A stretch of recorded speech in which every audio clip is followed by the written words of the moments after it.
I think there's this greater theme of regardless of the state of the economy or the stock market or whatever, you have record high stock prices, you have, unemployment at 60-year lows and all this kind of stuff.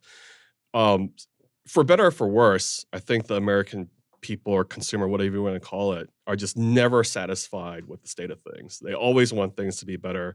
They always see everything going wrong in their life, even though there's a lot of things going right.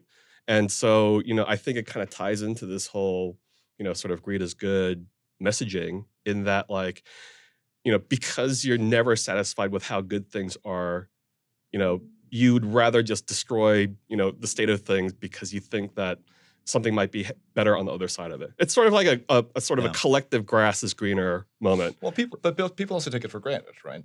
Oh, for I mean, we have generations of people who've grown up without going to war, right? Without being confronted with it. I mean, that's why during the first Trump administration, I was less concerned about a breakdown of democracy than most people I know, because I believe in the robustness. Again, as you mentioned, second and third order effects, right? Yeah. Something happens.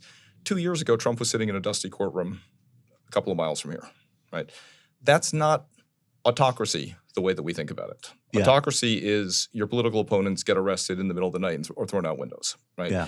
People do revolutions when they don't have food, when their lives are at risk. I mean, my partner's in Paris and we do a lot of business in like political fighting here is still child's play relative to Europe. Yeah. Right?